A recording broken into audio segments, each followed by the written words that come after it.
Hello there campers, yes it's me again, twice in one day, here from EGX in Birmingham or Birmingham, depending on your pronunciation. Basically after waiting an hour and 45 minutes for Metro Exodus, I pretty much did not do that again, and in essence I've had a much better afternoon by just ignoring all the big ones, you see. I actually stuck around here, which is pretty much all the indie area, and in turn I've seen some games of which, one of which I've even bought as a result of being here today, which I'll talk to you about right now. It's called Grip, Racing, you know, Unleashed, or Combat Unleashed, or something like that. Basically, think of it like a racing game, but you also blow your opposition up. It's sort of a strange mix of Wipeout with elements of Carmageddon, because you also have to blow up the competition and just outmatch them and outclass them in every way. And in essence your car can flip over and you can get turned around so easily. Things just happen so quickly on screen that even you can get disorientated very quickly. And to be perfectly frank, I had great fun with it, and also had time with it as well. This is another thing with the indie games down here. Because obviously there's not hundreds of people loitering around, they give you time to try these things out, and as a result I've got a much better appreciation. In fact, Grip surprised me with how good it was, and it's still in early access at this point. It releases in November by all accounts on all systems, but it's on Steam early access now for 20 quid, which, considering how much fun I had with it and how I was starting to get used to it and get only slightly less shit with it, yeah, I absolutely have bought it, and I have Matt at Wire Productions to blame for that, so it's his fault. So yeah. So yes, a little shout out to the publisher there. Next one was actually a rather interesting point-and-click adventure game called 3 Minutes to Midnight, where the demo, they give you a ridiculous amount of time to go through dialogue and puzzles and so forth, and it's basically a, you know, Monkey Island Special Edition type of art style, and also certainly sense of humour. That's definitely present. The demo seems to pitch you, they said, around about halfway through the game, where you're playing a lady who's after some keys. Yes, literally that, just after some keys. But then, in order to get those keys, she has to do a fair amount of shit, including talking to a lady with 3 personalities and holding a machete while cutting wood, so obviously she's not going to be a murderer. Also getting a scuba diver unblocked from the toilet to then hunt down a monster in the lake, and yeah, it was surreal, especially when you have to squirt a raccoon with water to get it to go into the cellar, to get the schizophrenic lady into the basement so you can steal a fire extinguisher. It all makes sense, like all point-and-click adventure games do, but it kind of piqued my interest actually.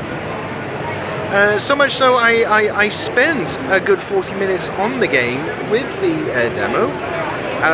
It's going to come out early next year. Apparently there'll be a Kickstarter thing for some special reward type stuff, and then March, April time the game will be out properly for about 20 quid again.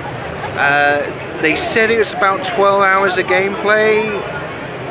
Yeah, unless you're thick like me, in which case it'll be an eternity. But that kind of surprised me, actually, in terms of how good it was. And finally, just loitering around places where, you know, there's not a lot of people waiting, I tried Team Sonic Racing, which is basically Sega's next attempt at doing Mario Kart, but obviously with all the Sonic and Sega characters. It was a very short race. You have to play as a team to boost each other this time, and there's various things that if you work together, then pretty much you can win the race just by pressing buttons and then just making other people explode or not, and they lose rings and what have you. If you played Sonic Racing Unleashed or Untamed, or I forget what the last one was, then this is not going to be a huge amount of difference, but just the fact that that is going to be on the Switch, which, to be perfectly frank, has been a godsend during EGX to me. I mean, frankly, just the last 2 days have proven how much that's worth, just with all the standing around and queuing and everything else. That, you know, that to me would be a very good thing. Obviously, Nintendo want you to pay for their online stuff, so it might be one of those things I end up just looking at on PC instead. Because it was a brief demo and it's only the same level, and you've got a variety of ways you can go around the level. You know, again, comparison to Mario Kart definitely is there, but yeah, enjoyed it. One last thing, they've also got 2 Persona games on in the Sega bit, but they're rhythm games, so you press buttons and do things at a certain point, and then the characters dance on the screen and a song plays.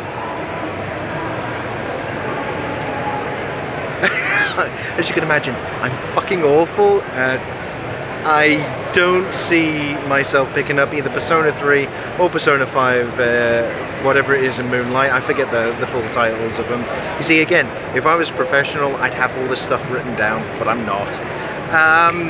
But even so, that enough intrigued me, I've got to be honest. So, in many respects, just by coming away from, well, hang on, I'm just going to turn this around. Basically, the main area all down there, where you've got the vast majority of all the big hitters, I've actually had a lot more fun at EGX, and maybe that's what I'm going to have to do going forward. Just, in essence, miss the big stuff, because well, it's still going to be the complaint. I didn't have enough time. I couldn't tell you if they were good, bad, or ugly, except for obviously 1 or 2 minutes worth.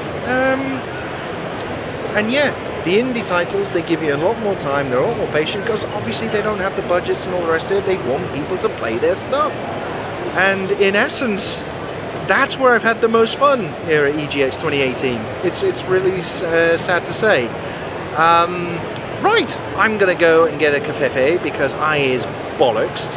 And until next time, campers, when I will see you back in merry old London for more gaming, car crash, and God knows whatever else I do when you know, stood around like a numpty with a smartphone in the hand, just going to all of you. Then, you know, take it easy, have a pie, you know, maybe have a snooze, do what you like. Alright, campers, until next time, bye!